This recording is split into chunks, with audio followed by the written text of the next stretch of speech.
désormais comme si c'était normal, comme si ces événements s'étaient banalisés. Et pourtant, ce n'est pas normal. La planète crame et on fait comme si de rien n'était. Le déni est total. Tous les ans, c'est la même chose. Je dirais même que c'est désormais en permanence ainsi. En permanence, il y a un coin de la planète qui brûle. Toutes les saisons sont concernées par les catastrophes, canicules, incendies, inondations, pandémies. On peut les enchaîner comme ça longtemps. Les incendies, par exemple, en Australie, au Brésil, en Californie, aujourd'hui à Chypre, on trouve même plus ça surprenant.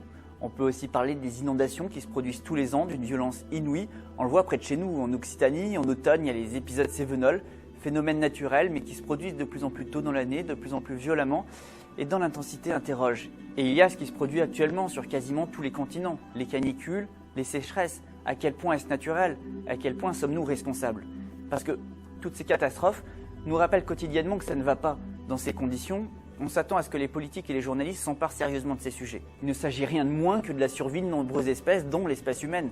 Mais alors, comment expliquer dans ce cas que ces dernières semaines, on ait préféré plutôt parler de ça? Si vous aviez été à la place de Jordan Bardella, est-ce que vous auriez émargé dans ce bureau de vote? Ou de ça? Certaines familles, françaises ou non, d'origine étrangère, au moment des mariages, brandissent des drapeaux étrangers, ou manifestent par des danses, des spectacles, les traditions qui sont les leurs. Non mais je veux dire, c'est certain, tous les matins en se levant, on se dit que notre survie dépend des crop tops ou de nos pratiques de danse traditionnelles. Et puis, c'est pas comme si le Haut Conseil pour le climat n'avait pas récemment publié un rapport le mercredi 30 juin en mettant l'accent sur les risques liés au changement climatique. Un document qui juge insuffisante l'action climatique du gouvernement. On peut aussi parler de la décision récente du Conseil d'État suite à un recours de la ville de Grande-Synthe. L'institution observe d'une part que la baisse des émissions en 2019 est faible, que celle de 2020 n'est pas significative, et il estime qu'on ne pourra pas atteindre une baisse de 12% des émissions pour la période 2024-2028 si de nouvelles mesures ne sont pas adoptées rapidement. Le Conseil d'État demande donc au gouvernement de prendre toutes les mesures nécessaires pour remettre la France sur la trajectoire de réduction d'émissions de gaz à effet de serre que l'État s'est engagé à respecter, c'est-à-dire qu'il ordonne au gouvernement de prendre des mesures supplémentaires avant le 31 mars 2022 pour atteindre l'objectif issu de l'accord de Paris, moins 40% d'ici à 2030. C'est peut-être sur ça que les politiques devraient s'exprimer. C'est peut-être sur ces données factuelles que les journalistes devraient interroger nos responsables gouvernementaux. Est-ce qu'à un moment donné, on va accepter de regarder la réalité en face, faire le lien entre toutes ces catastrophes et arrêter de se mentir, de faire comme si tout allait bien alors que ça ne va pas? Pourtant, ça pourrait aller si les politiques étaient à la hauteur. Alors certes, il y a eu la une de Libé pour nous rappeler à la réalité, celle des 49,6 degrés au Canada. Mais si on regarde l'ensemble avec les autres médias, ça fait peu. Et tous les jours, c'est pareil. Tous les jours, on est sidéré devant le faible niveau du débat politique et médiatique, tellement loin, tellement à la ramasse, tellement à côté de la plaque. Est-ce parfois, on n'exagère pas un peu quand on nous raconte que c'est la fin du monde? Franchement, comment expliquer ce paysage médiatique et politique si désolant? Le dernier exemple en date, qui illustre parfaitement la bêtise qui domine sur les plateaux télé, c'est le traitement qui fait suite à l'action d'attaque à la Samaritaine à Paris. C'est quand même incroyable qu'à un moment où l'actualité nous rappelle chaque jour la gravité des événements qu'on vit, on préfère s'indigner d'une action qui vise à dénoncer les responsables de tous ces malheurs. Et ça, celle qui nous l'explique le mieux, c'est Aurélie Trouvé, porte-parole d'Attaque. On a mis, je pense, 1 demi-litre de gouache, peinture lavable à l'eau, sur les vitres de la Samaritaine. Et surtout, on a déployé une énorme banderole sur l'échafaudage du siège de Louis Vuitton. Pourquoi là-bas? Parce que le groupe LVMH et la Samaritaine qui l'appartiennent sont détenus par Bernard Arnault, qui est la première fortune de France, 5e fortune mondiale, et qui s'est enrichi énormément pendant la crise, en tout cas de 62 milliards d'euros. En un an, ce qui correspond, pour être clair, à plus que tous les salaires des personnels de tous les hôpitaux publics, des 960 000 personnes d'hôpitaux publics, pour vous donner une idée de cet enrichissement en un an de Bernard Arnault. Et c'est pas seulement derrière Bernard Arnault qu'on visait, puisque sur la grande banderole qui a été déployée sur l'échafaudage, il y avait aussi les visages de Bettencourt, Drahi et Pinault. Et en tout et pour tout, la petite quarantaine de milliardaires français ont augmenté leur richesse en un an et demi de 290 à 490 milliards d'euros. C'est-à-dire qu'il y a eu un enrichissement hallucinant des milliardaires pendant la crise pour diverses raisons, mais notamment parce qu'il y a eu les cadeaux fiscaux faits aux plus riches, parce qu'aussi là les dividendes ont réaugmenté fortement des multinationales, plus 20% de 2020 à 2021. Et en l'occurrence, LVMH, c'est un groupe qui a supprimé des emplois dans le monde, des milliers d'emplois dans le monde, des centaines d'emplois en France pendant la crise, mais qui a touché des aides, notamment le groupe Sephora, au chômage partiel, et qui, dans le même temps, verse 3 milliards de dividendes à ses actionnaires. Donc voilà pourquoi on s'en prend au groupe LVMH, mais évidemment, derrière ce qu'on vise aussi, c'est la complicité du gouvernement. C'est l'enrichissement indécent de milliardaires qui se fait au détriment, et c'est ça qui est important, des besoins socio-écologiques, parce que, en l'occurrence, on vise pas les riches, on vise les inégalités sociales. Et le problème, c'est que ces multinationales pratiquent massivement l'évasion fiscale, détruisent des emplois tout en touchant des aides publiques. Or, on pourrait aujourd'hui récupérer beaucoup plus d'argent public en taxant les plus riches, en rétablissant une fiscalité juste qui s'en prenne aux plus riches et aux multinationales. Et à quoi ça sert aujourd'hui l'argent public dans une crise comme celle-ci en particulier? Eh bien, ça sert à renforcer les services publics, notamment ceux de la santé et de l'éducation. Ça sert aussi à renforcer ou en tout cas maintenir la protection sociale. Je rappelle qu'on est en pleine période où la loi assurance chômage s'impose en diminuant les droits des chômeurs et en diminuant les droits de retraités. Donc en somme, on fait payer la crise non pas aux plus riches, mais aux plus précaires, quoi. Voilà. Et cet argent public aussi doit servir à la transition écologique. Et on a besoin d'une énorme impulsion budgétaire pour la transition écologique. On sent le monde dans le collectif Plus Jamais Ça, où il y a plein d'associations syndicales. On pourrait créer aujourd'hui des centaines de milliers d'emplois dans la transition écologique. Après cette action, de nombreux politiques se sont exprimés en soutien au groupe LVMH, accourant pour prendre la défense de Bernard Arnault. Il y a eu des tweets de la maire de Paris, de la présidente de la région Île-de-France et des journalistes qui demandent même à des ministres de se positionner s'ils condamnent ces actes. Condamnez-vous cette attaque, Gabriel Attal? Oui. Il n'y a pas d'ambiguïté possible. Je condamne totalement cet acte. Je préférerais qu'on passe du temps sur, par exemple, le projet de la Samaritaine qui va créer 3000 emplois. Et ça interroge quand même beaucoup sur le niveau de nos politiques et de nos médias. On ne s'attendait pas à une réaction aussi forte et hostile du bloc, de ce que moi j'appelle le bloc bourgeois, quoi. C'est-à-dire tous ceux qui défendent des politiques au service des riches. En gros, il y a vraiment eu un truc, touche pas à mon milliardaire, hein. Touche pas à mon Bernard Arnault, quoi. Par contre, ils sont peu nombreux dans ces médias pour parler de la responsabilité des multinationales, de ces fleurons tant vantés par nos ministres dans ce qu'on vit. Pourtant, il faut le rappeler, selon un rapport d'Oxfam de mars 2021, les entreprises du CAC 40 nous conduisent vers un réchauffement climatique de plus 3,5 degrés d'ici 2100. Une température bien au-delà de l'objectif de plus 1,5 degrés inscrit dans l'accord de Paris. LVMH, c'est plus de 300 filiales dans les paradis fiscaux. LVMH a été prise dans tous les derniers, en tout cas une partie des scandales financiers récents, que ce soit les Paradise Papers ou OpenLux. Donc on est quand même assez sûr de nous sur la multinationale à laquelle on s'en prend et le milliardaire auquel on s'en prend. Mais c'est vrai que ça vise l'ensemble des milliardaires, mais surtout ça vise les inégalités sociales qui sont derrière, comme je disais, et la complicité du gouvernement et le fait qu'à côté de ça, on est en train de détruire les droits sociaux et de ne pas répondre à la crise écologique. Et puis il y a un dernier problème, je crois, c'est que tous les grands médias, pas tout, une grande partie en tout cas, appartiennent à ces milliardaires qu'on a pointés du doigt, notamment Drahi et Bernard Arnault. Donc forcément, quand on affiche leur tête sur le siège de LVMH, ça fait grincer des dents, ça fait hurler tous les médias de droite et tous ceux qui appartiennent à ces milliardaires. Alors c'est sûr, quand il faut s'indigner contre des activistes en lutte, il y a du monde. Mais quand il faut s'alarmer de la trajectoire que nos dirigeants nous font prendre, il n'y a plus grand monde. Moi, je veux bien qu'on combatte le capitalisme, mais je veux dire, à un moment, il faut quand même pas jouer contre son camp. Je ne sais pas de quel camp il parle, mais effectivement, on n'est pas dans le même camp. Je crois qu'il n'a pas compris, en fait. Nous, on est dans le camp de ceux qui veulent de la création d'emplois par les multinationales, alors qu'elles en ont détruit des centaines de milliers depuis un an, et qu'on est à 2,7 millions de chômeurs. On est dans le camp de ceux qui pensent qu'il faut que les multinationales soient contraintes à la transition écologique et sociale, qu'elles versent moins de dividendes aux actionnaires pour que la richesse créée puisse bénéficier plutôt à l'emploi et à la transition écologique et aux investissements. C'est dans ce camp-là qu'on se trouve. Effectivement, on n'est pas du tout dans le même camp que le gouvernement. Quand il s'agit d'écouter les scientifiques, de lire les études, d'aller à la rencontre de celles et ceux qui souffrent, qui manifestent, de la jeunesse qui est inquiète. Il y en a beaucoup cet été qui se mobilisent contre les catastrophes en cours et qui alertent sur celles à venir, sur des drames annoncés, au jardin d'Aubervilliers par exemple, occupé pour empêcher des projets olympiques destructeurs qui n'auront pour conséquence que d'empirer l'effet canicule en Seine-Saint-Denis après 2024. Au Carnet, au Triangle de Gonesse, au jardin de l'Engrenage à Dijon et ailleurs. Là, il n'y a quasiment plus personne pour en parler. C'est extrêmement frustrant parce qu'on a beau être quelques-uns à raconter, documenter, en fait, on ne fait que constater toujours plus l'inaction Et pire, des actes politiques, destructeurs, criminels qui vont à l'encontre des beaux discours qu'on entend. Parce que ça, oui, nos présidents, ils ont toujours été forts pour les discours et les formules choc. Notre maison brûle. Et nous regardons ailleurs.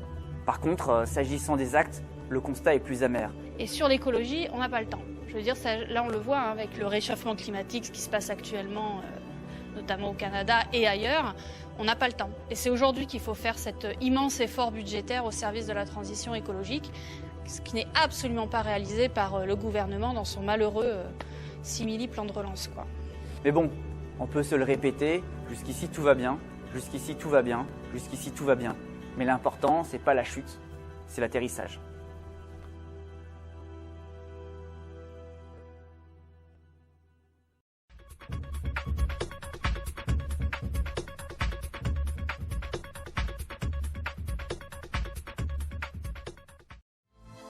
Comment est-ce que vous accueillez cette convocation? On le rappelle, 3 syndicats de magistrature ainsi que l'association Anticorps ont déposé plainte. Écoutez, comme je pense n'importe quel citoyen, je trouve qu'on est dans une situation un peu surréaliste. Sur les 4 derniers gardes des Sceaux, 2 vont être mis en examen et un 3e a été condamné. Je crois qu'il y a un problème en France avec les gardes des Sceaux, et les gardes des Sceaux ont un problème avec la justice. Et concrètement, que risque Éric Dupond-Moretti, lui qui s'est déclaré, je cite, extrêmement serein? Ça, c'est beaucoup trop tôt pour le dire.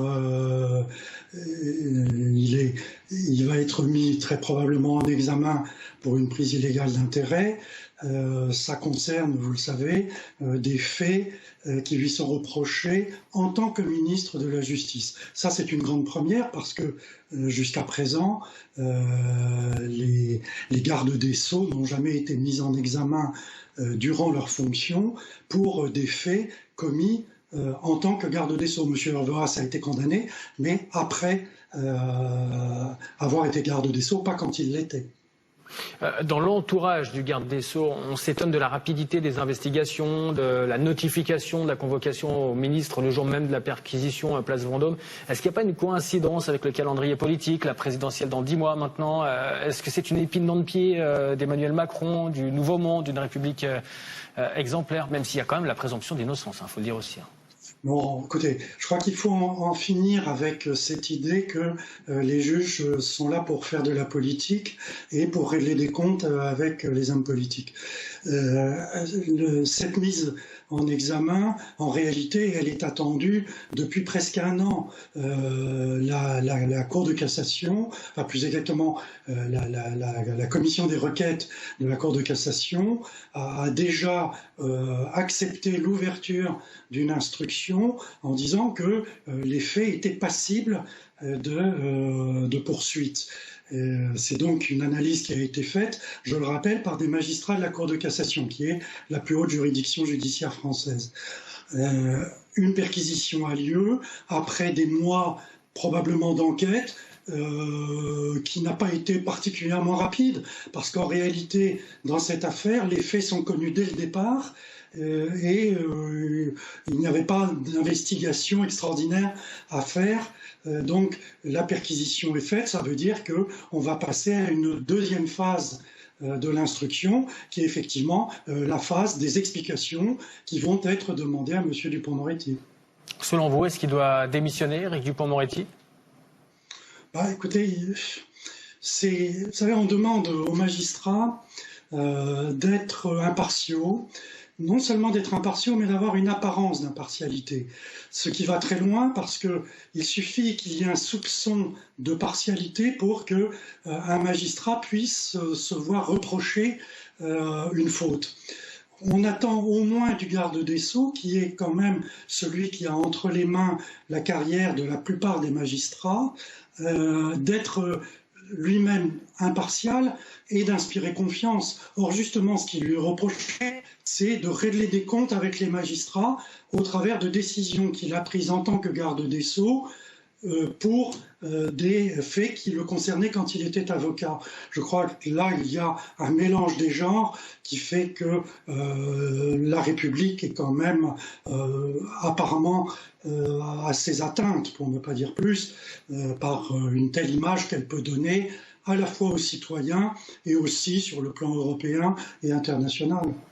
Le ministre de la Justice a fait allusion à une manœuvre de l'Union syndicale des magistrats en vue d'obtenir son éviction. Votre avis ? Non, il y a 3 syndicats dans la magistrature. Le syndicat, les 2 syndicats traditionnels, que sont le syndicat de la magistrature et l'Union syndicale des magistrats, ont déposé une plainte, et le 3e syndicat a suivi, lui, plus strictement la procédure de la Cour de justice en saisissant le procureur général près cette Cour de justice de la République. Mais les 3 syndicats ont eu une position semblable dans ce dossier et qui exprime, je crois, la position de la quasi-totalité des magistrats qui ne comprennent pas que le garde des Sceaux puisse être quelqu'un qui règle ses comptes en tant qu'ancien avocat avec la magistrature. Merci Jean de Maillard d'avoir répondu à nos questions. Je rappelle que vous êtes ancien magistrat, vous êtes spécialiste des affaires économiques et financières. Alors, est-ce que tu vois là, Sylvain, que j'ai mon cul sur les culasses ? Donc ça, c'est des culasses de bagnole qui partent sur les Renault, qui normalement sont fabriquées donc ici, jusqu'à maintenant, dans le Poitou, à Ingrande, et qui, là, si ça ferme, puisqu'il y a un gros risque, devraient être fabriquées en Turquie, en Slovénie, peut-être encore plus loin. Donc là, c'est dans le Poitou, mais c'est à peu près la même histoire qui se déroule en Bretagne, c'est à peu près la même histoire qui se déroule dans le Jura, et en vérité, en ce moment, tu as 6 fonderies qui sont sur la sellette. Donc c'est tout un secteur, et c'est jusqu'à 40% des emplois qui pourraient disparaître d'ici 2030, donc en moins de 10 ans. Quelles sont les causes ? Le gouvernement a dit la cause, c'est qu'il y a besoin de moins de diesel. Donc comme il y a besoin de moins de diesel, c'est mort pour les fonderies. En vérité, ça vaut pour ceux qui font de la fonte. Et ça, il y en a. Tu vois, il y a un bout d'ici qui fait de la fonte. Mais tout ça ne vaut pas pour la fonderie en aluminium. Et ici, il y a une fonderie en aluminium, c'est celle qui est sur la sellette d'ici septembre. Tu as une fonderie, le Jura, c'est aussi une fonderie en aluminium. Et sur les 6, en fait, tu as 5 sites qui font de l'aluminium. Et là-dessus, la cause technique, elle est là pour masquer, en vérité, une cause économique qui est qu'on laisse se poursuivre les délocalisations. Et qu'on laisse partir pour économiser quoi 10 €, 15 € sur une culasse de bagnole, et on laisse partir ça à l'autre bout de l'Europe ou à l'autre bout du monde. Alors on dit oui, mais ça va être le passage à l'électrique. Mais l'électrique a besoin de culasses en aluminium, a besoin de moteurs en aluminium, a besoin de tout en aluminium. Tu vois, les gars là me disaient à l'intérieur, la Dacia Spring, donc Dacia c'est Renault, qui va être la voiture la moins chère en électrique, elle va être fabriquée 100% chinoise. Et pourtant, on va donner 3 000 € de subvention pour chaque voiture produite en Chine. Le contribuable français va donner 3 000 € pour aider à l'achat de cette voiture produite à 100% en Chine. Tu as la Twingo électrique qui elle est produite en Slovénie. Tu as PSA, c'est 85% de ces pièces électriques qui sont produites hors de France. Un État stratège, normalement, c'est un État qui se dirait si on fait le pari de l'électrique, eh bien on fait le pari que les pièces en aluminium pour la voiture électrique, elles peuvent être produites en France. Tu sais, de la même manière qu'ils masquent une complicité avec les dirigeants économiques sur le fait de laisser faire les délocalisations par de la technique en disant voilà, c'est parce que ça va passer à l'électrique. De la même manière, ils le masquent en faisant comme un phénomène naturel. Ça part, qu'est-ce que vous voulez ? Ou les gens en souffrent, comme si c'était une maladie ou tu vois, une inondation qui tombait du ciel. Mais non, c'est un choix que de laisser se produire ça. Sur ce site, ici, c'est 100% des pièces qui sont produites pour Renault. Et d'ailleurs, avant, c'était une filiale de Renault. En Bretagne, c'est Renault. De la même manière, dans le Jura, c'est pour Renault aussi. Qui est le premier actionnaire de Renault ? C'est l'État à hauteur de 15%. Donc déjà, en général, moi je considère que l'État peut. Quand il veut, il peut. On l'a bien vu sur les citoyens pendant la crise du Covid. Quand l'État vous interdit d'aller pisser à plus d'1 kilomètre de chez vous, il y arrive. En revanche, là, ils nous disent que l'État ne pourrait pas empêcher que des culasses produites à l'autre bout de l'Europe ou à l'autre bout du monde viennent ici. Mais non, si l'État peut, et là, l'État peut d'autant plus qu'il est le premier actionnaire de Renault. Donc il suffirait que l'État dise à Renault, écoutez, on exige, on vous a filé 5 milliards l'an dernier pour vous aider dans la crise économique, on exige qu'en échange, vous mainteniez les fonderies en France. Et il suffirait que l'État mettre le couteau sous la gorge pour ça à Renault. Enfin, il n'y aurait même pas besoin de mettre le couteau sous la gorge, j'aurais juste besoin d'en faire la demande. Et ils ne le font pas. Ils laissent faire. On a un État qui, à la place d'être acteur, est un État spectateur. Et c'est pour ça, quand on voit tout le cinéma à Douai, je dis Macron, c'est l'inverse des escargots. Les escargots, ils sortent quand il pleut, lui, il sort quand il fait du soleil pour apporter des bonnes nouvelles.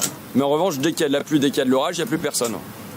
Eh bien, donc le cinéma de Macron à Douai pour annoncer que, bah voilà, il va y avoir des batteries électriques et ainsi de suite. Mais pour 2000 salariés des fonderies, l'État ne bouge pas le petit doigt alors que Renault est le seul donneur d'ordre.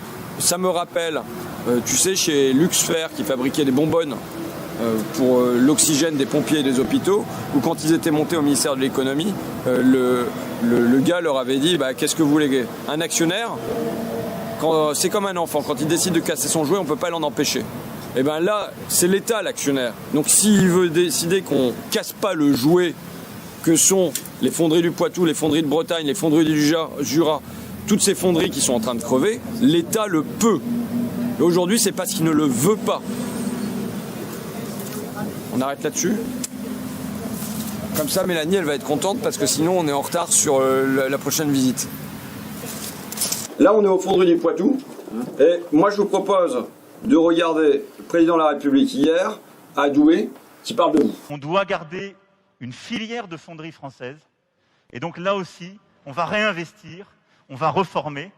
Et puis sur les sites qui ont été les plus durement touchés, on va accompagner. C'est de la poudre aux yeux, c'est pas Non, mais les mauvaises nouvelles en fonderie, c'est lui qui les fait, les mauvaises nouvelles. Le principal actionnaire de Renault, c'est qui? C'est l'État, donc c'est lui. Donc aujourd'hui, s'il veut dire à Renault, vos pièces de fonderie, vous les relocalisez, vous les remettez dans les fonderies françaises, il solutionne le problème de la fonderie. Vous, les pièces que vous fabriquez ici en aluminium, elles partent où? C'est pas compliqué, à part dans les pays low cost. Donc c'est la Turquie, c'est la Roumanie, c'est la Chine, mais c'est plus la France. Est-ce que vous avez vu Macron ici? Non. Non. Il n'est pas passé? Non. Est-ce que Macron est passé aux fonderies de Bretagne? Je sais pas, je pense pas. Pour moi, Macron, il a fait aucun site des fonderies. Je pense, pour moi, je l'ai jamais vu sur un site des fonderies. Il vient ici, hein, il y a quand même 300 collègues là, qui vont être foutus dehors, quoi. Donc, vous le recevriez ici? Nous, on est prêts à le recevoir. Hein. Il n'y a pas de souci. Les fondeurs, c'est pas des gens violents, c'est des gens qui défendent leur boulot. Parce que vous savez, moi, j'ai l'impression que Macron, c'est l'inverse des escargots. Il vient quand il fait beau. Il vient pour apporter des bonnes nouvelles. Nous, on l'a vu chez Whirlpool à Amiens, il est venu pour apporter une bonne nouvelle. Là, il va à Renault Douai, il vient pour apporter une bonne nouvelle. Mais dès qu'il pleut, il est plus là. Quand il y a de l'orage, il n'est plus là. Et nous, on l'invite à venir, mais c'est pas pour qu'il nous accompagne à Pôle emploi. C'est pour qu'il sauve la fonderie toutes les fonderies en France. Il y a une date limite quand même, parce que avant la fermeture, ça serait. Alors nous, ça serait bien qu'ils viennent avant la fin du mois de juillet, tant qu'à faire. Parce que parce que après, on ne sait pas si on va aller au-delà. On a une trésorerie qui nous tient jusqu'à fin août. Si on n'a pas plus d'argent pour tenir jusqu'à au-delà, on sera en liquidation judiciaire. Donc après, c'est nous qui irons le voir. Je termine sur la dernière difficulté, et aussi pour vous faire sourire, il faut quand même y arriver, je suis déjà arrivé une ou deux fois en cours de route. C'est la nouvelle méthode de sondage. Alors bon, pour vous, ça ne change rien, quoi qu'il soit écrit, vous le répétez, mais sans regarder plus près. Mais il y a eu un changement extrêmement intéressant, c'est que les instituts de sondage, pas tous, hein, heureusement, vous savez, un sondage, en quoi ça consiste? On prend un échantillon, on tâche de faire en sorte qu'il soit représentatif de toute la population, les petits, les grands, les travailleurs, les parachutistes, bref, on met tout dedans, et puis quand l'échantillon est bon, on leur demande ce qu'ils comptent voter, et puis pouf, on dit le résultat, sur 1000 personnes. Pierre Bourdieu avait dit que le sondage consistait à faire répondre à des gens des questions qui ne se posaient pas. Et bien bon, voilà.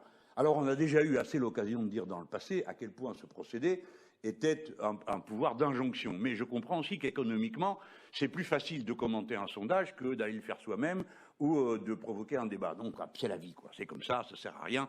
de râler. Il y a une proposition de loi qui a été adoptée à l'unanimité par le Sénat de la République, mais qui n'a eu aucune suite à l'Assemblée nationale. Et cette loi prévoyait d'interdire la publication des sondages dans la dernière semaine. Bon, alors après on a dit oui, mais ils seront quand même faits à l'étranger.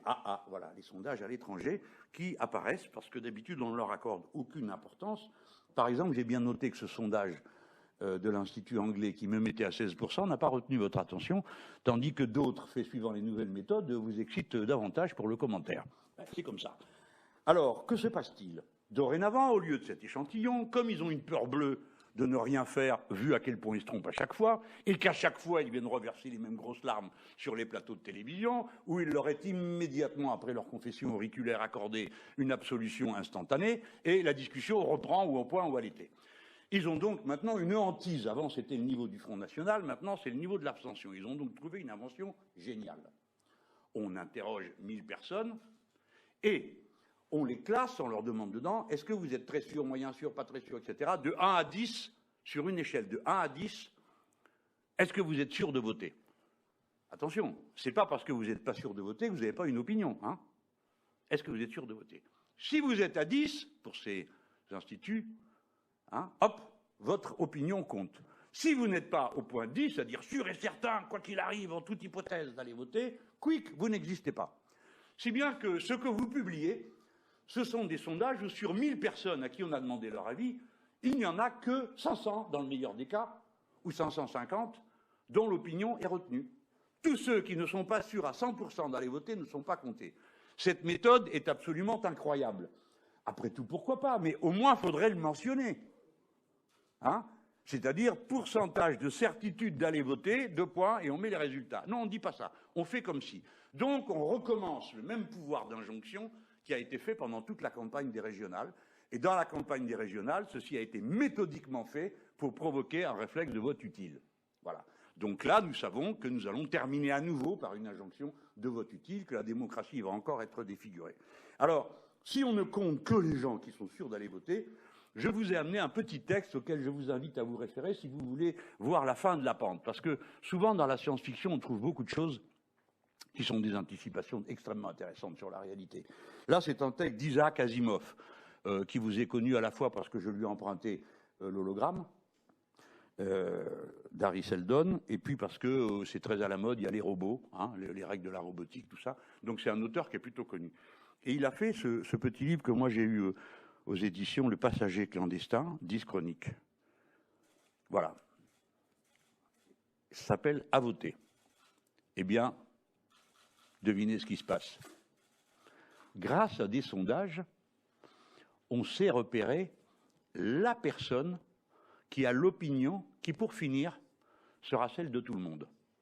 Et donc, cette nouvelle raconte comment une personne, à la fin, va voter.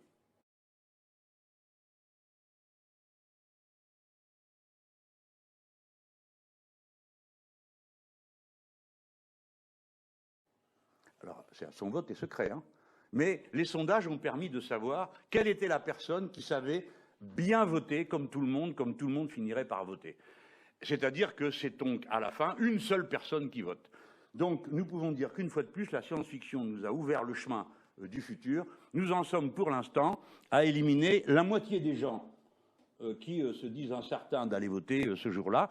Eh bien, il y a encore un peu de chemin à faire, mais on y va. Il en reste encore une autre moitié à éliminer avant de rester à l'unique auteur. Ça s'appelle À voter d'Isaac Asimov, et ça raconte comment une personne vote pour tout le monde, parce que les sondages savent que c'est elle qui a le bon point de vue.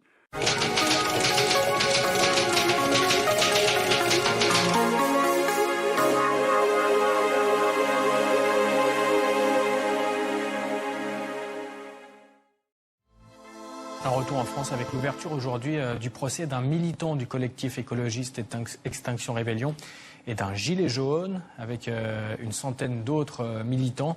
Les deux hommes ont occupé le 10 février 2020 le siège français du groupe financier américain BlackRock. Leur but, protester contre le projet de réforme des retraites, la société de gestion d'actifs étant accusée de pousser les futurs retraités à cotiser dans le privé. Ils sont poursuivis pour avoir dégradé et filmé les dégâts causés lors de cette intrusion.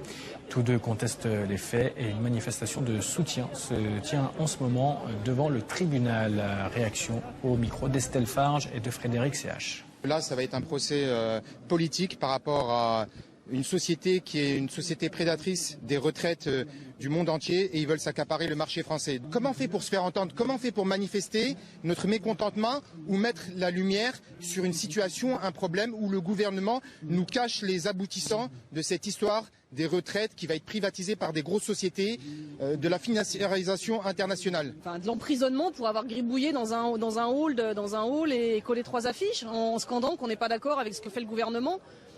Je sais pas, ça semble assez démesuré en fait. BlackRock doit être stoppé. Et donc ces militants ont eu raison de faire une action. Et nous n'acceptons pas qu'on prenne 2 militants comme ça alors qu'il y avait beaucoup de gens qui participaient à cette action et que, on les traîne devant un tribunal. Ils n'ont rien à faire devant un tribunal. Ce sont des militants de l'intérêt général. 364 postes supprimés en France à l'horizon 2022. 55 sur le site de Montpellier. Ce matin-là, à l'appel du syndicat Sud Sanofi, quelques salariés manifestaient devant le groupe pharmaceutique. Les salariés aujourd'hui sont complètement désabusés, persuadés qu'on ne peut rien faire contre un groupe du CAC 40 comme Sanofi qui se permet de licencier. La restructuration de l'entreprise donne un coup d'arrêt à plusieurs activités, et en particulier au secteur de la chimie. Mon métier, moi j'étais chimiste et donc je m'occupais donc de faire le suivi de la synthèse de la chimie fine qui produisait les médicaments. Aujourd'hui sur le site de Montpellier, c'est terminé. C'est qu'il y a beaucoup de sous-traitance qui est mis en place et le fait de sous-traiter, en fait on ne travaille plus directement en interne par Sanofi. Et c'est là que c'est inquiétant pour l'avenir à se demander si nos métiers existeront toujours. Alors que l'entreprise externalise de nombreuses activités, les syndicats craignent notamment pour la survie de la recherche à moyen terme. Le syndicat Sud nous a transmis ces photos d'anciens laboratoires de chimie à l'abandon sur le site montpelliérain. En l'espace de 12 ans, il est passé de 1400 postes à 850. Pour justifier ce nouveau plan, la direction évoque une réorganisation de sa politique de recherche. Tout ce qui est vraiment développement chimique sera stoppé et nous nous focalisons sur des activités plus pharmaceutiques. Il n'y a pas de licenciement prévu. On parle bien de mesures de départ volontaire ou de repositionnement à l'intérieur de l'entreprise. Sud et la CGT continuent de se battre pour tenter d'empêcher ce nouveau plan social, tandis que la CFDT et 2 autres syndicats ont choisi de signer les mesures d'accompagnement, le plan de départ volontaire. Nous sommes contre ces suppressions de postes, mais nous avons signé les mesures d'accompagnement pour que ceux qui vont partir puissent partir dans de bonnes conditions. C'est le moins pire qu'on peut faire. Si on ne signe pas les mesures d'accompagnement, ça n'empêche pas l'entreprise de supprimer des postes. À chaque plan, la CFDT, la CFTC, la CGC, ils ne signent pas le plan mais uniquement les mesures d'accompagnement, sauf que c'est cette signature qui est nécessaire à Sanofi pour pouvoir envoyer le dossier à la directe.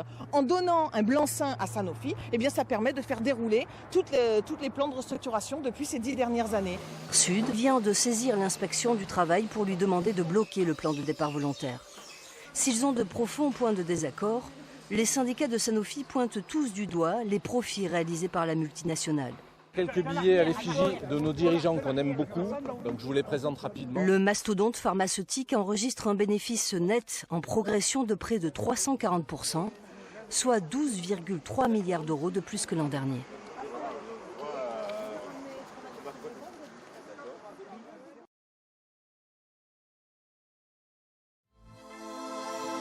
Monsieur le Président, Madame la Ministre, Mesdames et Messieurs les rapporteurs, collègues. Comme d'autres ont la plume, l'alarme ou la critique facile, vous, collègues, c'est la criminalisation. Oui, vous avez la criminalisation facile. Pour résumer, des militants de Greenpeace s'introduisent dans une centrale nucléaire pour alerter sur la sûreté nucléaire, une loi. Des militants s'introduisent dans un champ pour dénoncer l'agrobusiness, une loi, et hop, une cellule d'émetteurs en prime pour espionner et réprimer tous ceux qui s'opposent au lobby agro-industriel. Des militants s'introduisent dans des élevages pour dénoncer la maltraitance animale, une mission d'information et pourquoi pas bientôt une loi. Il vous suffit de quelques militants écologistes pour remplir votre ordre du jour à l'Assemblée nationale. Et quand ce ne sont pas des lois dont l'objectif premier est de museler ou de matraquer la population, vous vous contentez d'introduire dans les autres la petite touche de répression qui fait votre signature. C'est le cas ici. Initialement, la loi que nous examinons était simplement destinée à adapter notre droit à celui de l'Union européenne. Mais voilà, des militants écologistes s'introduisent sur la piste d'un aéroport pour alerter sur les émissions de gaz à effet de serre. Introduisons un article de loi pour durcir la sanction pénale dans un texte qui n'a rien à y faire. Faute d'avoir réussi à faire passer votre article dans la loi sécurité globale, vous le faites revenir par la fenêtre à travers cet article 10. Désormais, ce sera 6 mois d'emprisonnement et 7 500 € d'amende, 1 an d'emprisonnement et 15 000 € d'amende si l'intrusion sur la piste d'un aéroport est commise en réunion ou si elle s'accompagne d'un acte de dégradation, et même tarif pour la tentative de ces délits. Pour justifier cette inflation répressive, vous me dites « Mais attendez, Madame Panot, c'est dangereux de s'introduire sur la piste d'un aéroport. » Alors merci pour cette information, merci de vous soucier de la sécurité des militants écologistes, mais il existe déjà des sanctions lourdes et sévères pour ce type d'actes, et vous le savez. Les actes de malveillance, par exemple, sont sévèrement sanctionnés dans le Code des transports d'une peine de 5 ans d'emprisonnement et de 18 000 € d'amende. C'est d'ailleurs à ce titre que les militants bordelais ont été poursuivis à la suite de leur action à l'aéroport de Bordeaux-Mérignac. Mais d'après vous, il ne s'agirait aucunement de les viser directement à travers cet article 10. Non, non, non. Vous m'avez même dit en commission, je cite, « On n'empêche pas les militants écologistes, loin de là, et honnêtement, ils peuvent aussi faire passer leur message de l'autre côté de la piste devant l'aéroport. » Oui, oui, et puis ils peuvent aussi rester chez eux, n'est-ce pas? Je pense que le mouvement écologiste se passera de vos conseils. Non, le plus risible, collègue, c'est que vous prétendez que la création de ce délit ne fait pas suite aux dernières mobilisations dans les aéroports. Vous m'aviez dit en commission, ça n'a rien à voir avec l'actualité récente. Alors là, monsieur le rapporteur, il va falloir vous coordonner davantage avec les rédacteurs de l'étude d'impact de ce projet de loi, ou peut-être commencer par le lire, parce que dans celle-ci, vous citez nommément le mouvement Marchons sur les aéroports et vous précisez la date des diverses mobilisations récentes, comme celle de Greenpeace ou d'Alternativa. Il est ainsi dit, ce type d'événement, pour des motifs revendicatifs, tend à se multiplier, phénomène rendu possible par le fait que les sanctions actuellement pratiquées pour une telle intrusion en zone côté piste ne s'avèrent pas dissuasives. Tiens donc, ce serait donc le manque de sanctions dissuasives qui pousserait les militants écologistes à réaliser ce type d'action. Ça ne vous a pas effleuré l'esprit que ce phénomène puisse être rendu possible par votre inaction climatique. Collègues, Madame la Ministre, c'est pourtant extrêmement simple. La meilleure manière de dissuader les militants écologistes de s'introduire dans les aéroports, c'est de prendre au sérieux la question écologique. Réduisez drastiquement les émissions de gaz à effet de serre, enclenchez la bifurcation écologique et solidaire, et croyez-moi, personne ne viendra plus vous embêter. Ou sinon, faites comme à l'usage, réprimez celles et ceux qui lancent l'alerte sur l'urgence climatique et foncez dans le mur. Mais dans ce cas, Madame la Ministre, vous pourrez créer toutes les nouvelles infractions du monde, il y aura toujours des militants écologistes vous rappelant à vos responsabilités. Notre groupe parlementaire sera, pour terminer, le 7 octobre 2021 pour soutenir les militants en procès pour s'être opposés au projet d'extension de l'aéroport de Roissy avec le terminal 4. C'est grâce à ces militants que vous avez finalement abandonné ce projet inutile et climaticide. Comme quoi, et c'en est bien la preuve, vous devriez écouter les militants écologistes plutôt que de les réprimer. Il y aura un nouveau conseil de défense sanitaire ce matin à l'Elysée. Il sera question de la vaccination obligatoire chez les soignants réfractaires comme ceux que Rémi Inc a rencontrés pour RMC.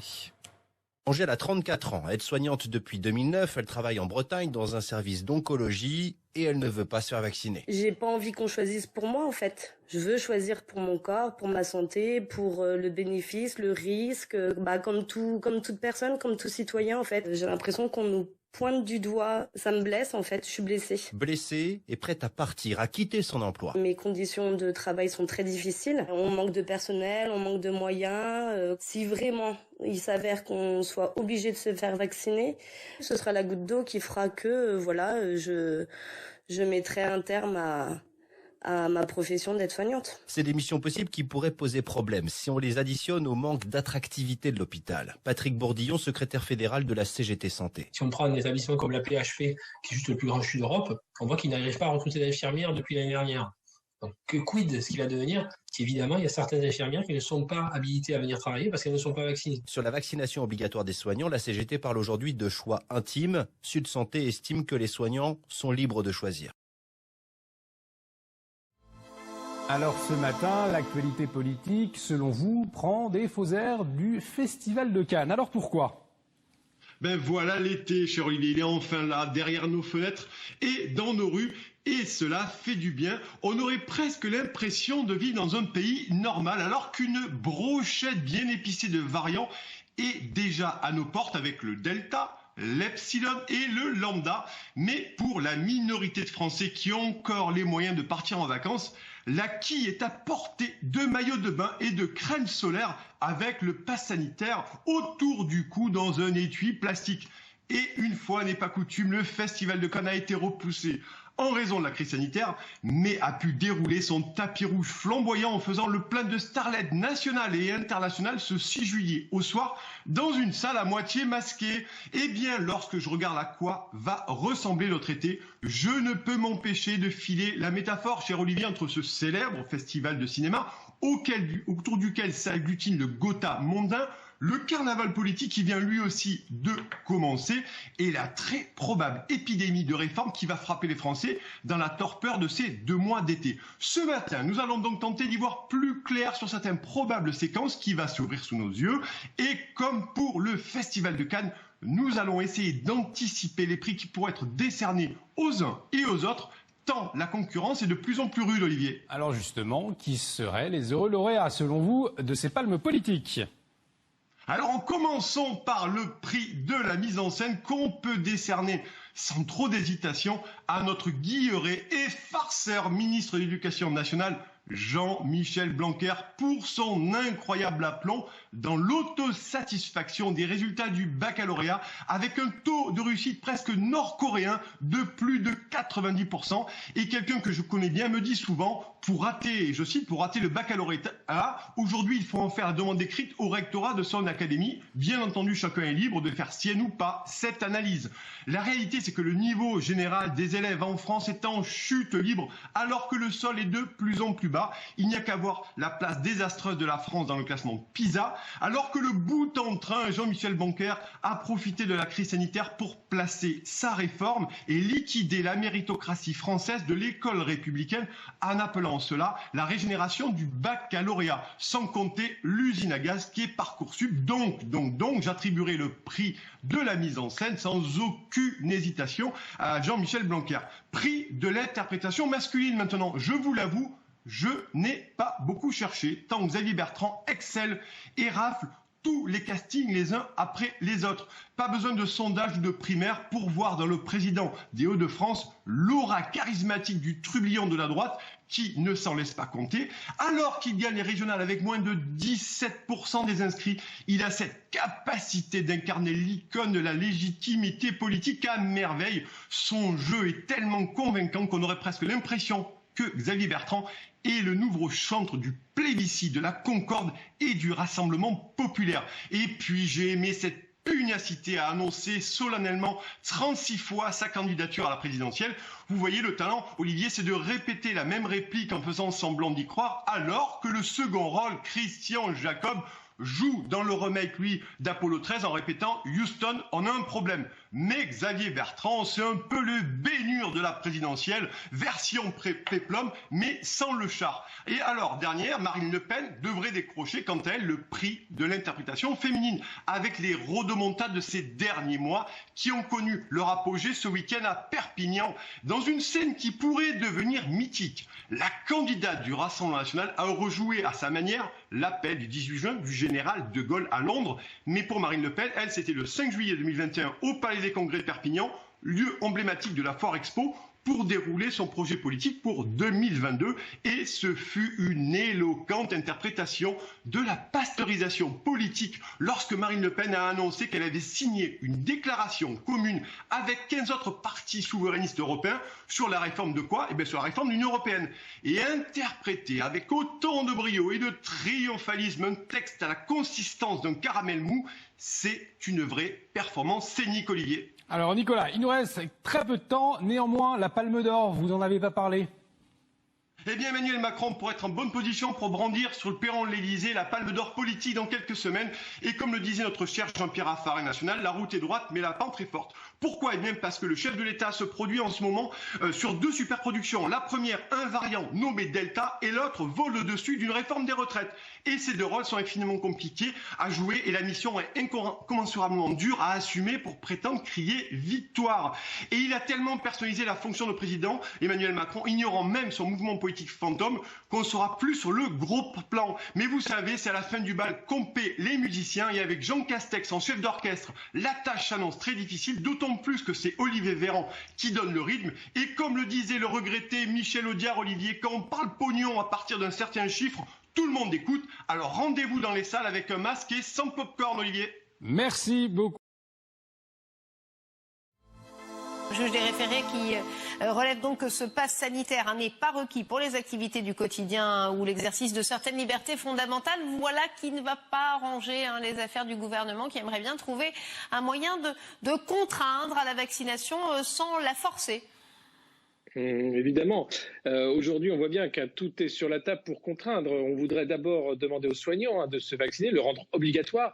À partir du moment où on va demander aux soignants, il va falloir demander à tous les métiers de contact. Demandons aux policiers, demandons alors aussi aux professeurs, demandons à tous ceux qui sont dans les métiers de contact. Et alors là, on va voir comment ça va se passer. Parce que je crois que déjà chez les soignants, il y a une certaine fronde de soignants qui refusent ce vaccin, qu'ils jugent soit peu efficace ou qui attendent qu'il fasse ses preuves. Donc il y a là un vrai problème sur comment faire pour que les gens se vaccinent. Alors il y a le pass sanitaire, empêcher finalement des Français d'avoir les mêmes droits que les autres. Et là, c'est une rupture constitutionnelle. C'est la fin de l'égalité entre tous les citoyens. Et je ne crois pas que ce soit quelque chose d'acceptable parce qu'on va se retrouver avec un vrai grave problème de rupture de l'égalité au sein de notre pays. Et c'est quelque chose qui n'est pas tolérable dans la Constitution. Le Conseil d'État pourrait alors en faire son État. Et puis enfin, la troisième chose, c'est pourquoi vouloir mettre un pass sanitaire à tout prix, alors que regardez ce qu'il s'est passé à la foire de Tours, exposants comme les gens qui voulaient y aller ont simplement dit « nous n'irons pas tant qu'il y a un pass sanitaire ». Alors on a fait comme si ce n'était pas nécessaire, on a dit « tant pis,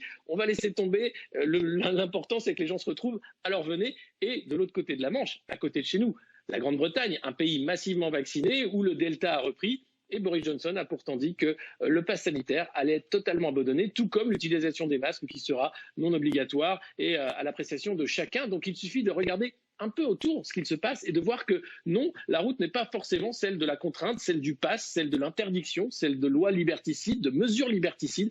Il est possible de faire autrement. Et puis, il est aussi question maintenant de voir comment les vaccins se comportent face à ces nombreux variants, Delta, Epsilon, peu importe les noms qui vont arriver. Est-ce qu'ils vont être efficaces? Est-ce qu'il va falloir de nouveaux vaccins dans les mois qui viennent? Comment tout ça peut être géré? Je ne crois pas que c'est en contraignant, en montant une partie de la population contre l'autre, qu'on va gérer cette crise sanitaire qui, depuis le début, rappelons-le, a été gérée comme une crise sécuritaire et de manière extrêmement liberticide. Rappelons-nous les autorisations auto-signées de sortie, les rues qui étaient plus ou moins interdites de masques ou non. Il y a eu tout et son contraire depuis mars 2020 et on continue dans ce grand n'importe quoi, dans ce grand déballage d'inventivité liberticide au lieu finalement d'essayer de faire corps, de dire aux gens attention, il y a un truc qui marche peut-être, c'est les gestes barrières. Les vaccins sans doute aident à réduire la contamination. Maintenant, pourquoi vouloir à tout prix forcer les gens qui ne veulent pas se faire vacciner alors que c'est tout à fait leur droit. Rompre ça, je crois que ça va compliquer beaucoup les choses et peu importe la course qui est faite entre variants et vaccins, aujourd'hui le gouvernement joue une partition extrêmement délicate parce que derrière c'est encore de la contestation sociale et c'est encore un risque de davantage de crise au-delà de la crise sanitaire. Merci beaucoup Alexis Poulain d'avoir été avec nous. Monsieur le directeur général, à la radio, vous avez affirmé, je vous cite, « Les fermetures des fonderies, c'est malheureusement le sens de l'histoire ». Ce serait le progrès donc, et le progrès technique qui, c'est bien connu, on n'arrête pas. Le progrès avec la fin du diesel, le progrès avec le moteur hybride, le progrès avec le moteur électrique. C'est un mensonge, me semble-t-il. Pourquoi? Parce que le moteur hybride a besoin de culasses en alu et d'autres pièces en aluminium. Le moteur électrique a besoin, lui aussi, de culasses et d'autres pièces en aluminium. Non, le motif technique vient masquer ici le motif économique. Tout simplement, vous délocalisez, ce que vous appelez ici un plan de réduction des coûts. Les culasses en alu ne seront plus produites dans le Poitou, mais en Espagne, en Slovénie, en Turquie ou plus loin encore. Les boîtes de vitesse en alu ne seront plus produites dans le Jura, mais en Espagne, en Slovénie, en Turquie ou plus loin encore. La Dacia Spring, qui sera la voiture électrique la plus vendue, sera 100% chinoise, alors que l'État va subventionner les achats à hauteur de 3 000 €. La Twingo électrique est très largement fabriquée en Slovénie, la Clio électrique en Slovénie et en Turquie. C'est malheureusement le sens d'une histoire, oui, une histoire qui s'écrit pour les actionnaires, avec le grand déménagement du monde qui se poursuit. Et je vous comprends, vous êtes nommés par les actionnaires, vous devez leur plaire. Un actionnaire, en revanche, que je ne comprends pas, c'est votre premier actionnaire, c'est l'État, qui détient 15% du capital, qui vous prête 5 milliards d'euros et qui laisse, en spectateur, détruire toute une filière et des milliers de vies avec, s'offrant juste à accompagner vers Pôle emploi au cas par cas. J'ai une question. Pourquoi la recherche des plus bas coûts de production ne s'applique pas d'abord à ceux qui la prônent? Aux députés, bien sûr, ici. Mais est-ce qu'il n'y a pas en Slovénie, en Turquie, en Chine, des PDG à tarifs plus compétitifs? Avez-vous ouvert cette piste d'économie? Il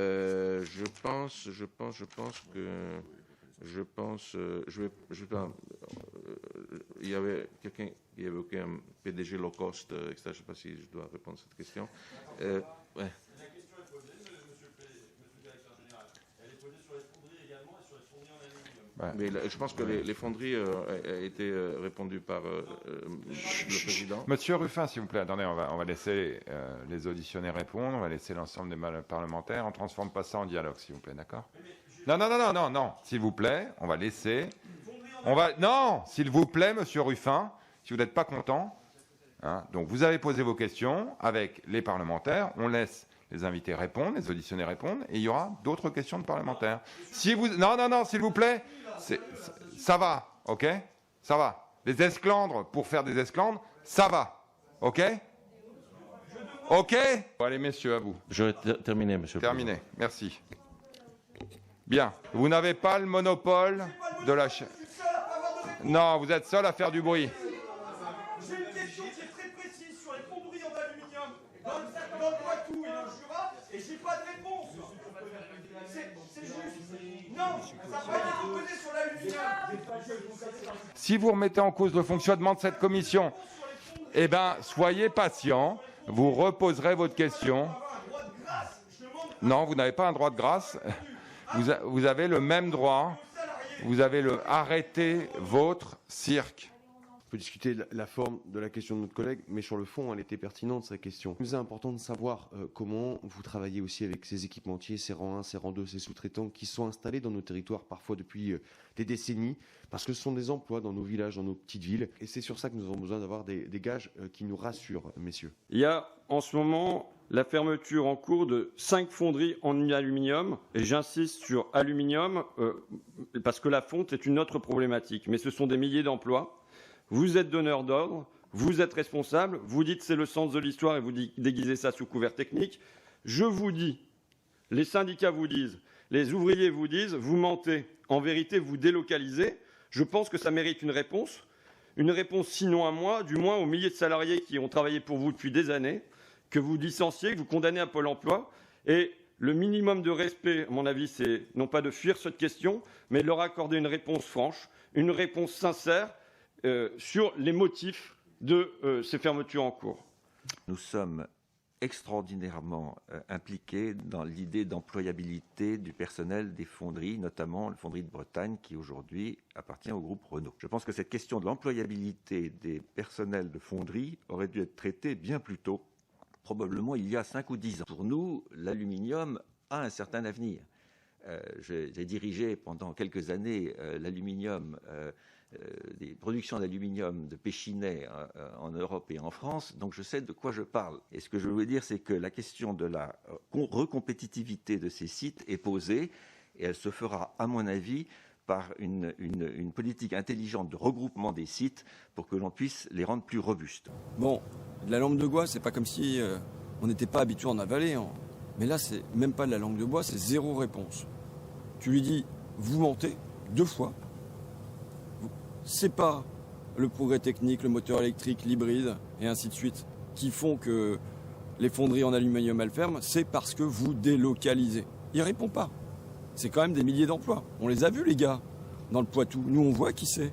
les mecs avec leur tenue et qui se demandent ce qu'ils vont devenir à partir de septembre et qui disent il faut intervenir vite pendant l'été parce que sinon nous on va canner. Et zéro réponse. Alors c'est qui ne dit mot consent. Hein.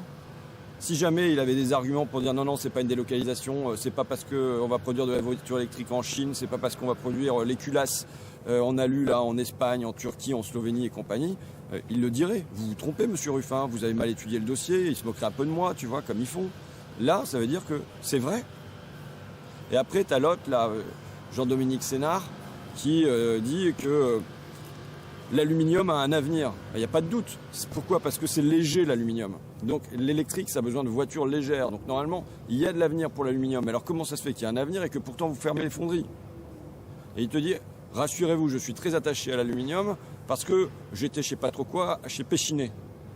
Péchinet, ils l'ont soldé, l'élite française là, aux Canadiens, qui a broyé Péchinet, il n'en reste plus rien. On te l'a mis en miettes, on te l'a mis en pièces.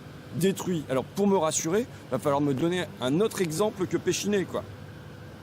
Et après, il te parle d'employabilité, de quoi ? De recompétitivité. Ça veut dire quoi ? Recompétitivité avec la Turquie ? Recompétitivité avec la Chine ? Enfin, tu comprends rien à leur baratin, alors qu'il y a quand même des milliers de mecs qui se demandent, parce que c'est surtout des mecs quand même là-dedans, qui se demandent de ce qu'ils vont devenir à l'automne, quoi. Alors aujourd'hui, on va parler d'Europe et d'extrême droite, puisque depuis le 1er juillet dernier, c'est la Slovénie qui a pris la présidence pour 6 mois de l'Union européenne. Or, le Premier ministre slovène, Janez Janša, a pris depuis maintenant plusieurs mois des positions qui sont des positions extrêmement inquiétantes. Il a affirmé publiquement à plusieurs reprises son soutien à l'ancien président américain Donald Trump et il s'attaque en particulier à la liberté de la presse dans son pays. Surtout, c'est un soutien assez fidèle du Premier ministre hongrois Viktor Orban, que l'on connaît malheureusement assez bien maintenant en Europe. Viktor Orban, c'est ce Premier ministre qui, le 15 juin dernier, a fait voter au Parlement hongrois une loi associant l'homosexualité et la pédocriminalité. Une loi qui vise à empêcher, à interdire la publication de contenus, c'est des séries, des films, des livres, des publicités, des publications donc qui auraient une appréciation ou un traitement qui serait un traitement positif de l'orientation sexuelle ou des questions liées au genre. Et cette loi, elle vise à interdire la publication de tous ces contenus pour les personnes en dessous de 18 ans. Elle pose un vrai problème. Elle a été dénoncée en particulier par les ONG. Je peux par exemple vous lire ce qu'en dit l'antenne hongroise d'Amnesty International qui dit « Si les jeunes personnes homosexuelles ne sont pas dans un environnement sûr, on craint un plus haut risque de suicide, d'automutilation ou de troubles mentaux, mais aussi d'harcèlement scolaire. » Malheureusement, Viktor Orban, il n'en est pas cette fois-ci à son premier coup d'éclat. En 2017, par exemple, il avait proposé de parquer les demandeurs d'asile dans des camps de conteneurs.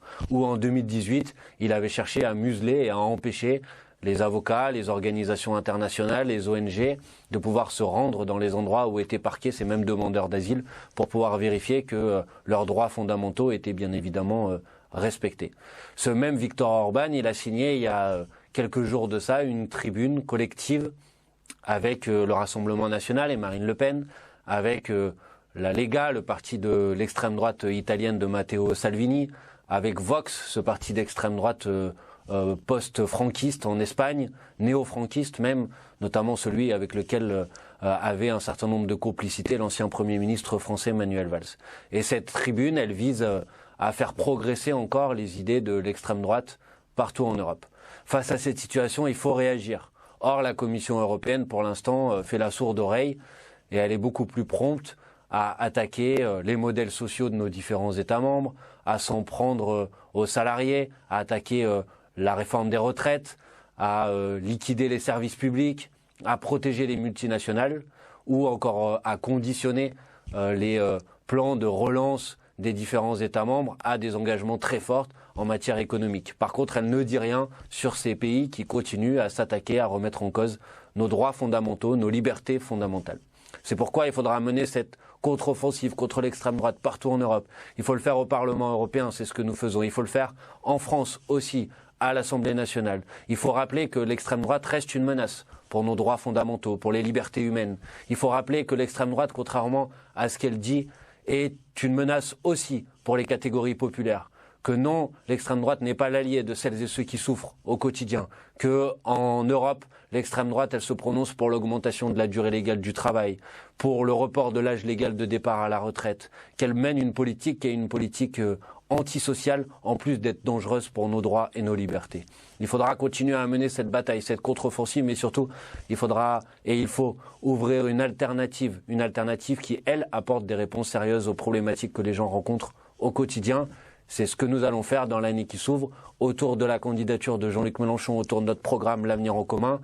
Ce programme qui, je crois, peut permettre de constituer l'union populaire dont nous avons besoin. Alors, face à l'extrême droite aussi, continuons à nous mobiliser et continuons à créer les conditions de faire en sorte qu'en 2022, on ait une véritable alternative politique.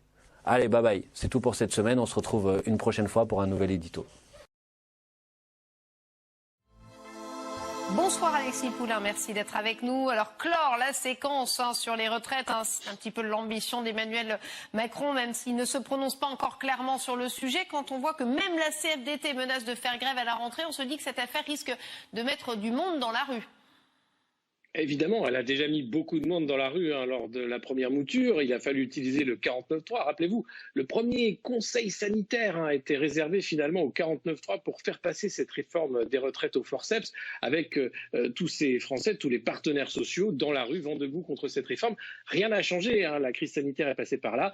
Et c'est encore pire parce qu'on se demande pourquoi vouloir à tout prix remettre cette réforme sur le tapis alors qu'il y a bien d'autres choses à faire, notamment aller chercher la reprise économique, ce que dit Bruno Le Maire, chercher ces 5% de croissance, faire en sorte d'éviter l'entrée dans la précarité de centaines de milliers de Français avec la réforme de l'assurance chômage, qui là encore n'est pas forcément le bon moment, c'est ce qu'a dit le Conseil d'État d'ailleurs, et on a l'impression qu'Emmanuel Macron, lui, suit une feuille de route qui n'est pas du tout celle du peuple ou même des partenaires sociaux, et qui est simplement de dire je dois faire ces réformes parce que sans ça je serai sanctionné, alors pas par forcément les urnes, puisque visiblement ça n'a pas l'air de l'inquiéter, mais peut-être par l'Union européenne qui demande des réformes structurelles pour avoir ces aides à la relance, ce plan de quelques milliards d'aides qui est conditionné aux réformes structurelles. Alors aujourd'hui, on se demande pourquoi vouloir à tout prix remettre cette réforme sur le tapis alors qu'il y a, comme je le disais, d'autres sujets importants. Et je pense que là, Emmanuel Macron pense qu'il est capable de faire passer tout et n'importe quoi dans ces derniers mois en disant qu'il il ne doit pas porter le flanc à la critique, en fait, parce qu'il s'est vendu comme ce grand président réformateur qui changerait la France, enquistée dans l'impossibilité des réformes. Et lui, son but, c'était de casser les corps intermédiaires, les corps d'État. Il l'a fait avec la réforme de l'ENA. Et donc, s'il arrête en cours de route, il pourrait être bien sûr attaqué par un candidat de droite comme Xavier Bertrand ou n'importe lequel qui sortira d'une primaire LR ou autre, qui dira que ce président a encore menti et a été incapable de réformer le pays. Donc je crois qu'un des objectifs, évidemment, d'Emmanuel Macron, c'est cet objectif-là. Justement, Alexis, j'y venais. Quoi qu'il en soit, quoi qu'il en coûte, on a l'impression que Emmanuel Macron se piège lui-même. Soit il ne fait rien, il sera accusé de ne rien faire et de ne pas avoir tenu ses promesses, soit il fait effectivement avec le risque social et peut-être la perte d'une élection derrière. Évidemment, on a l'impression que pour lui, c'est perdant-perdant, ou alors c'est un énième coup de poker, comme on l'a vu aimer les coups de poker tout au long de ce quinquennat. Aujourd'hui, ne pas réformer et ne pas aller au bout de ses promesses, comme il l'avait fait, ce serait évidemment prêter le flanc à la critique d'un président incapable, encore un roi feignant, il y en a eu beaucoup, et donc un candidat de droite arrivera en disant « Allez, enfin, nous allons la faire, cette réforme, et ce ne sera pas Emmanuel Macron qui la fera ». Et puis, il y a aussi la manière stratégique de faire d'Emmanuel Macron qui dit écoutez, peut-être que je la remets aujourd'hui sur la table pour que nous négocions pendant des mois, les mois qu'il me reste dans mon mandat, et nous ferons cette réforme si je suis réélu.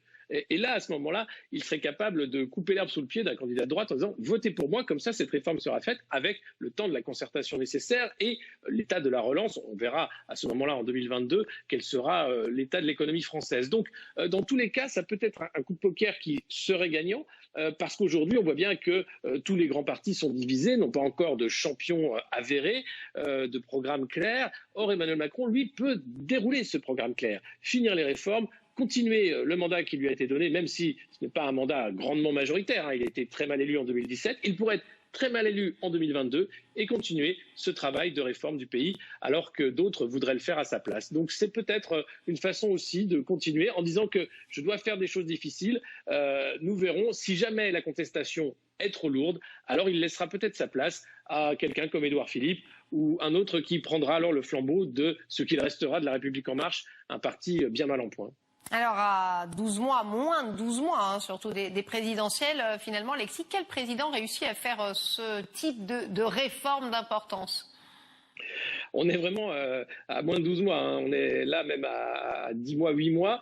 Personne, aucun président ne peut réformer dans ce temps-là. D'autant plus que Emmanuel Macron va être le président qui va hériter de la présidence tournante de l'Union européenne, du Conseil européen, à partir de janvier. Donc là, l'agenda sera totalement européen, ce qui lui permettra de dérouler sa communication pro-européenne avec ses partenaires du groupe Renaissance au Parlement européen. Donc il lui reste en réalité même pas 6 mois, la moitié d'une année, alors même que les ministères vont être empêtrés dans des difficultés, qu'elles soient sociales, avec en fonction de la crise, de la contestation, de la hauteur de la contestation, une relance économique qui pourrait tarder à arriver, des risques sur la relance, des risques aussi de faillites nombreuses, donc de contestation. Là, on est vraiment dans ce volontarisme typique d'Emmanuel Macron qui veut toujours dire « je vais le faire, je dois être en marche parce que si je m'arrête, alors c'est la fin de tout », puisque la promesse d'En Marche, c'est de tout le temps être en mouvement, peu importe où on va, même si c'est dans le mur, il faut y aller. Donc il va y aller. Et il verra, et à chaque fois il a su improviser. Regardez la crise des Gilets jaunes, il a volé la parole des Gilets jaunes qui demandaient un grand débat citoyen, il a fait ce grand débat où il a monopolisé la parole. Donc il pourrait tout à fait utiliser encore des techniques de communication comme il a su le faire pour lancer cette réforme des retraites qui n'en sera pas une, et puis dérouler son programme avec la présidence de l'Union européenne à partir de janvier. Mais c'est sûr que dans les ministères, dès à présent, tout le monde qui est encore dans les cabinets ministériels sont là pour faire campagne, sans doute pour la réélection d'Emmanuel Macron du moment qu'il va se présenter à sa réélection. En Méditerranée, le navire humanitaire Ocean Viking a secouru cette nuit 369 migrants, dont 111 mineurs non accompagnés. Le navire compte désormais 572 rescapés à son bord, originaires de plusieurs pays, dont le Bangladesh ou encore l'Érythrée. On en parle avec vous, Leslie Carretero. Bonjour, vous êtes journaliste pour la rédaction d'Info Migrants, ici dans le groupe France Média Monde. L'Ocean Viking a donc secouru dans la nuit de dimanche à lundi 369 personnes entassées dans une seule et même embarcation. Est-ce que c'est exceptionnel, Leslie ? Oui, c'est exceptionnel. J'ai eu une des porte-paroles de l'ONG SOS Méditerranée qui affrète l'Ocean Viking qui me disait ce matin, ça faisait un moment que nous n'avions pas vu autant de personnes dans une même embarcation. Alors en général, les embarcations qui partent de Libye contiennent environ 50-100 personnes, mais 369, c'est quelque chose d'extrêmement rare. Ce genre d'embarcation surchargée rend le sauvetage très compliqué. Les équipes ont mis 5 heures à secourir et à mettre en sécurité ces migrants en pleine nuit, donc avec des risques également que des migrants tombent à l'eau sans qu'on ne les voie. Avec ce sauvetage, Leslie, il y a donc désormais 572 migrants à bord d'un seul et même bateau, l'Ocean Viking. Oui, alors c'est un gros bateau donc qui peut contenir beaucoup de personnes. Ce sauvetage dont on parlait à l'instant est le 6e qui a été opéré par SOS Méditerranée en seulement 4 jours. Ils sont arrivés au large des côtes libyennes jeudi matin et quelques heures plus tard, ils ont effectué leur premier sauvetage. Ils ont en fait secouru 44 personnes jeudi, 21 vendredi, 138 dimanche et donc les 369 dans la nuit de dimanche à lundi. Comme vous le disiez tout à l'heure, la majorité des rescapés sont originaires d'Égypte, d'Érythrée et du Bangladesh. Parmi eux, on compte 18 femmes, 24 enfants et 159 mineurs non accompagnés. L'Ocean Viking est actuellement le seul navire humanitaire qui est présent dans la région, on peut dire, au moins du côté de la Libye, sur les côtes libyennes. Oui, alors c'était le seul navire humanitaire et là il repart vers le nord, il se dirige vers Lampedusa et Malte à la recherche donc d'un port sûr pour débarquer ces plus de 500 naufragés. Donc depuis ce matin, il n'y a plus aucun navire humanitaire au large de la Libye. Or c'est dans cette zone, à peu près à une quarantaine de kilomètres des côtes libyennes, que la majorité des naufrages ont lieu. Les autres navires d'ONG, notamment le Sea-Watch 3, le Sea-Watch 4 et le Geo Barents, qui est un navire de Médecins sans frontières, sont immobilisés par les autorités italiennes pour des irrégularités. Les ONG dénoncent, je cite, le harcèlement administratif des autorités italiennes et des mesures punitives pour bloquer les opérations humanitaires en mer. Dans de nombreux pays européens, l'abstention monte. Beaucoup de citoyens se disent que la politique ne sert à rien, qu'elle ne change plus le quotidien, qu'elle est impuissante face au boulot perdu, aux fins de mois difficiles, aux hôpitaux qui ferment. Et franchement, quand j'entends parfois nos débats au sein de cet hémicycle, j'ai envie de dire aux gens qui doutent que je les comprends. Parce que ce sont ces préoccupations concrètes qui devraient seules guider votre agenda politique, celui de la Commission. Comment éviter que la planète ne brûle littéralement encore davantage après des records de température qui frôlent les 50 degrés au Canada? Comment atténuer le dérèglement climatique pour éviter le chaos généralisé annoncé par le GIEC et illustré déjà par la famine climatique de Madagascar? Comment sauver les emplois menacés comme les 300 salariés de la fonderie du Poitou qui ont brûlé leur carte électorale pour dénoncer leur abandon? Comment venir en aide aux plus précaires qui n'arrivent plus à joindre les deux bouts quand les milliardaires, eux, ont vu leur fortune augmenter de 30%? Imaginez seulement si le SMIC en France avait augmenté à la même vitesse. Cela représenterait 370 € de plus par mois. Comment arrêter l'évasion fiscale de ces ultra-riches comme Bernard Arnault ou les grandes multinationales comme LVMH qui pillent les recettes de nos États? Bref, comment répondre aux deux défis de notre temps, la crise des inégalités et la catastrophe climatique? Et s'attaquer aux responsables, au système économique néolibéral qui détruit tout. Un coup de peinture verte sur un paquet climat au rabais ne changera pas la donne. Nous devons nous attaquer aux problèmes structurels de l'Union européenne pour sortir du tout marché et du tout profit qui épuise la planète et les gens. Une taxation symbolique des multinationales et un mini plan de relance déjà caduc n'auront aucun impact. Il faut de l'argent frais pour investir dans nos services publics et enclencher la bifurcation écologique. L'essence même de la politique est d'être au service des demandes des gens. Si vous persistez à les mépriser, ne soyez pas surpris qu'ils ne vous respectent plus. Alors, écoutez l'alerte des citoyens en grève civique, car une démocratie sans électeurs n'est plus une démocratie. Je vous remercie. Bonjour, nous sommes ici à Bussy-Saint-Georges en Seine-et-Marne et nous sommes ici pour venir soutenir Xavier. Xavier, il travaille à Toyota et c'est pourquoi nous sommes devant le siège aujourd'hui, parce que Xavier a dénoncé à de multiples reprises le fait que Toyota supprime les heures de pointage et donc ne rémunère pas les heures supplémentaires. Également, Toyota s'assoit sur plusieurs primes qui normalement devraient être versées à ses salariés.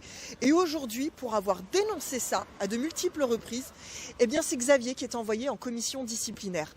Vous entendez bien, c'est lui qui est envoyé en commission disciplinaire. Ce n'est pas Toyota, ce n'est pas à cause de ses pratiques managériales. Alors, ce que dénonce Xavier, il n'est pas le seul à le faire, c'est même la Directe a acté qu'aujourd'hui, Toyota procédait à du travail dissimulé. C'est exactement ça. La Directe dit bien qu'il y a du travail dissimulé ici. Parce que quand vous ne rémunérez pas, alors qu'il y a un travail qui est fait, quand ce travail n'est pas payé, quand ce travail n'est pas cotisé, eh bien oui, c'est du travail dissimulé. Et aujourd'hui, j'ai envie de dire, ce qui arrive à Xavier arrive à de nombreuses personnes qu'on appelle les lanceurs d'alerte. Les lanceurs d'alerte, aujourd'hui, ils se retrouvent beaucoup plus en commission disciplinaire ou devant les tribunaux, alors que les vrais coupables de ces situations, eux, sont toujours astreints au moindre procès. Cette semaine, on était encore allé au tribunal pour soutenir les militants d'Extinction Rebellion, qui eux aussi se retrouvaient au tribunal pour leur action qu'ils avaient menée contre BlackRock. Eux étaient au tribunal, BlackRock, lui, ne l'est toujours pas. Voilà la situation aujourd'hui des lanceurs d'alerte en France et elle est criante et elle est absolument ignoble. Aujourd'hui, on est là justement pour défendre ces lanceurs d'alerte parce que ce sont eux qui défendent l'intérêt général et donc c'est pour ça que nous sommes à leur côté. Notre mesure, il en faut une. Il faut d'abord protéger ces personnes-là parce que ce sont elles qui nous protègent en premier. Et pour ça, merci énormément Xavier. Voilà, ce sont nos héros, ce sont eux qu'il faut absolument défendre. Et ce sont ces personnes-là, en face, Toyota, BlackRock, etc., qu'il faut mettre devant les tribunaux parce que ce sont eux les plus grands coupables. Nous proposons une mesure, c'est tout simplement de créer des maisons pour défendre les lanceurs d'alerte. Nous serons et sommes toujours à leur côté. Merci Xavier. Merci Julie. Je pense qu'il est important d'écouter avec attention les personnes qui s'opposent à la vaccination obligatoire, et notamment les soignants, puisque ce seront les premiers visés, parce qu'ils ont leur dignité, ils exercent un métier, et les mettre en situation de choisir entre se faire vacciner ou ne plus exercer ce métier, je trouve que c'est une grande pression, une atteinte, bien sûr, à leurs droits. Alors, comment raisonnent les tribunaux dans ce cas de figure? C'est ce que j'évoquais tout à l'heure. C'est une question de proportionnalité. Est-ce que l'intérêt en jeu est supérieur et justifie une telle injonction?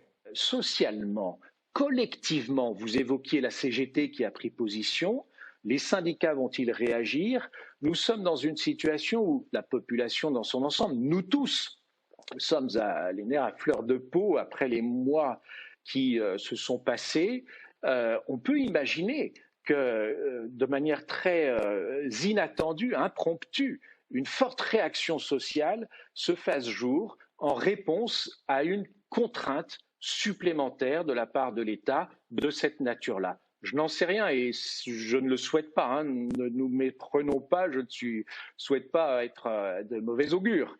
Mais je serai au gouvernement, je serai hypersensible à la conséquence sociale, la réaction sociale d'une telle contrainte supplémentaire.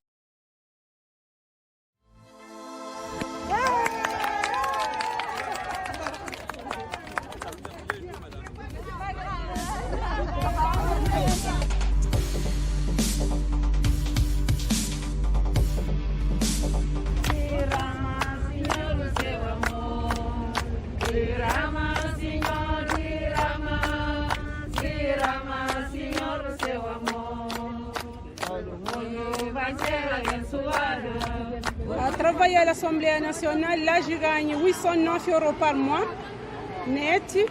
Et du coup, je me lève tous les jours à 5 h du matin pour commencer mon travail à 7 h du matin. Et je suis mère de famille, j'ai 4 enfants.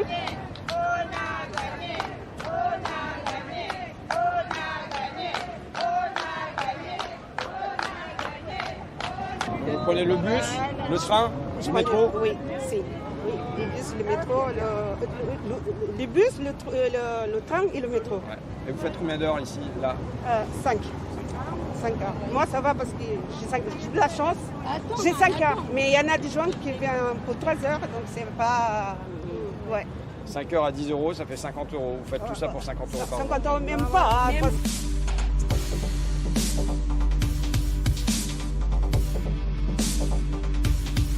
Au-delà de la situation des femmes de ménage de l'Assemblée nationale, il y a comment on change ça pour tout le pays, quoi. Donc c'est pour ça qu'on va porter une résolution demandant le 13e mois pour tous les agents d'entretien du pays, pour les hôpitaux, pour le nucléaire aussi, parce qu'il y a aussi des agents qui nettoient dans le nucléaire, enfin pour tout.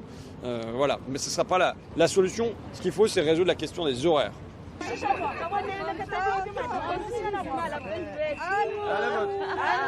la victoire! Merci à tous! Votez pour nous!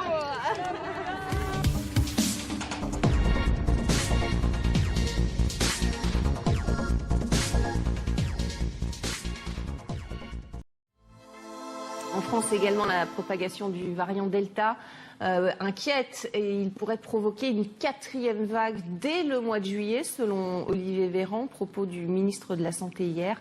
Alors que les appels à se faire vacciner se sont multipliés ce week-end, la question de l'obligation vaccinale sera débattue cette semaine au Sénat. On voit cela tout de suite avec notre reporter David Khalifa devant le ministère de la Santé. Bonjour David, vous êtes donc ce matin devant le ministère de la Santé. La question de l'obligation vaccinale a beaucoup fait débat ce week-end, notamment l'obligation pour les soignants. Où est-ce qu'on en est et est-ce qu'on en sait un peu plus ce matin, David ?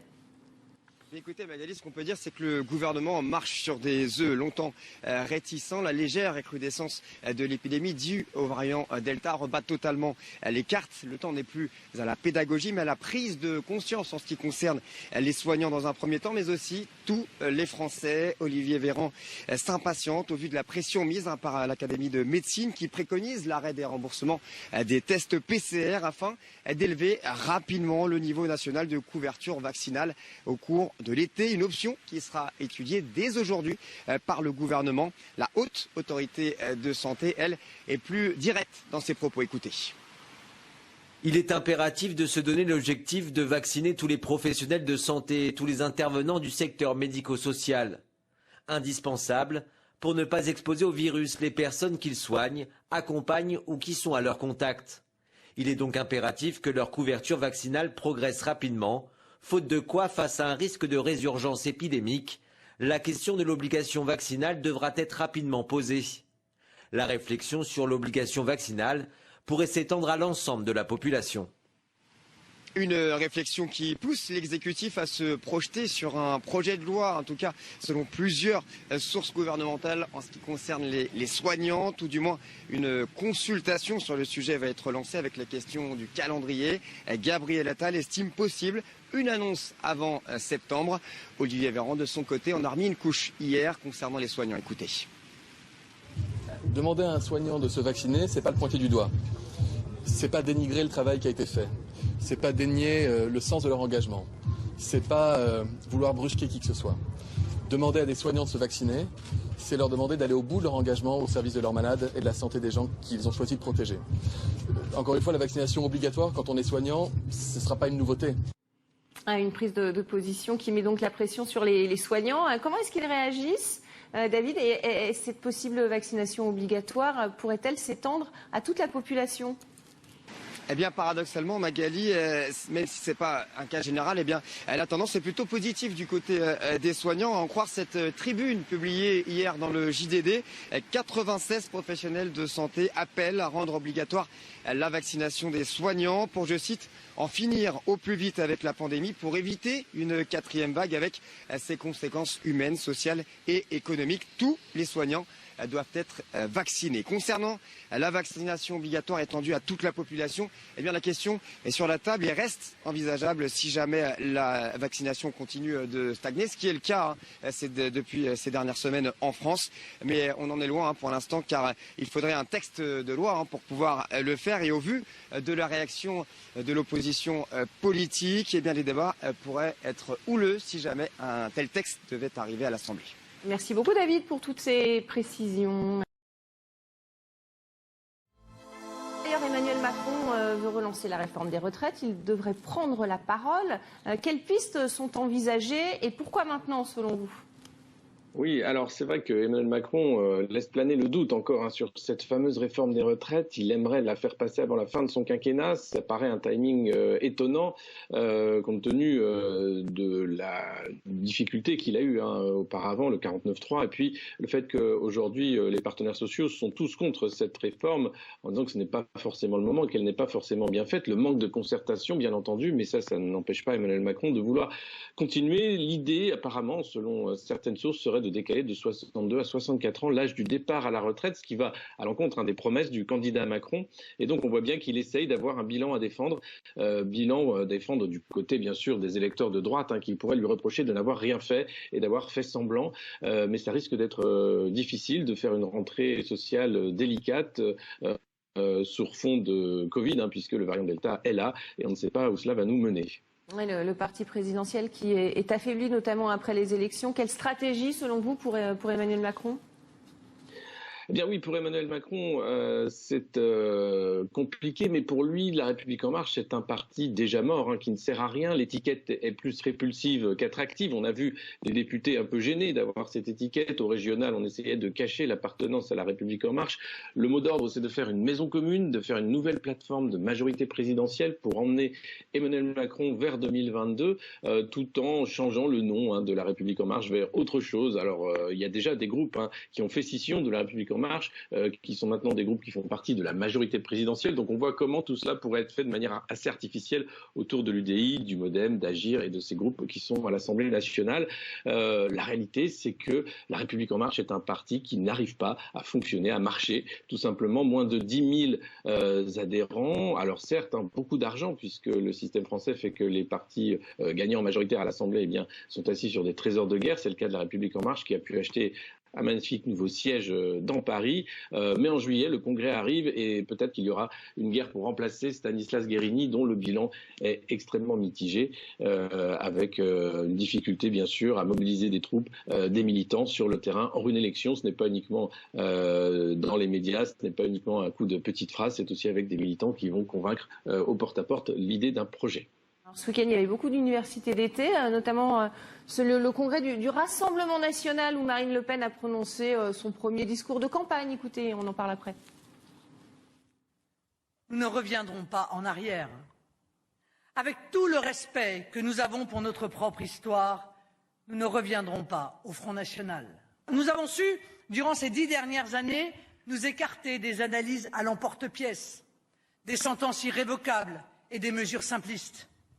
Par le travail collectif, sans rien renier des lignes claires de nos convictions, nous avons su nous affranchir d'une immaturité politique peu compatible avec des ambitions nationales et donner à notre mouvement les qualités nécessaires à un parti de gouvernement. Cette évolution saine et nécessaire s'incarne aujourd'hui dans ce qu'est devenu le Rassemblement national. Alors, quel changement précisément pour le parti de Marine Le Pen, Alexis ?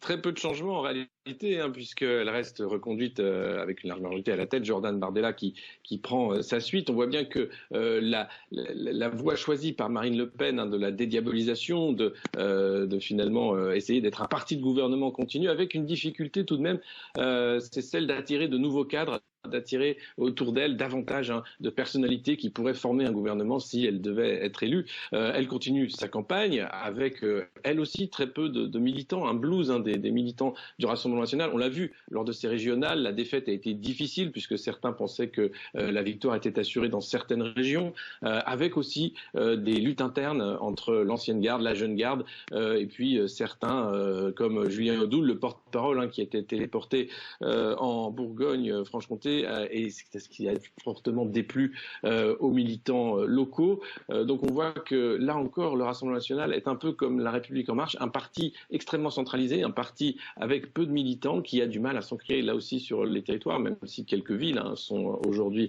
à majorité du Rassemblement national, avec à sa tête Marine Le Pen qui semble un peu débordée par sa droite, ou une volonté de faire autre chose que cette voie de la dédiabolisation qui risque de faire perdre beaucoup d'électeurs au Rassemblement national lors des élections de 2022. Donc un congrès, là encore, en demi-mesure, sans réel grand changement, si ce n'est la continuation et l'entrée dans une campagne avec, on attendra sans doute de nouveaux slogans et de nouvelles actions de communication. Mais pour ce qui est du programme, là encore, le flou persiste puisque c'est maintenant la mode apparemment de se présenter à une élection présidentielle sans programme. Alors, il nous reste un petit peu de temps, Alexis, sans préjuger de rien, évidemment. Demain, les Républicains vont aussi se lancer. Et là, il y a beaucoup de prétendants. Et il y a un mot qu'il ne faut pas prononcer, c'est primaire.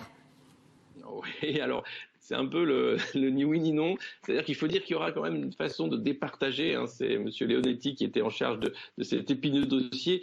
Comment faire pour trouver le candidat des Républicains sans dire qu'il y aura une primaire? C'est compliqué parce que... même pas les Républicains, et c'est la droite, puisque certains n'en font plus partie. Oui, c'est la droite.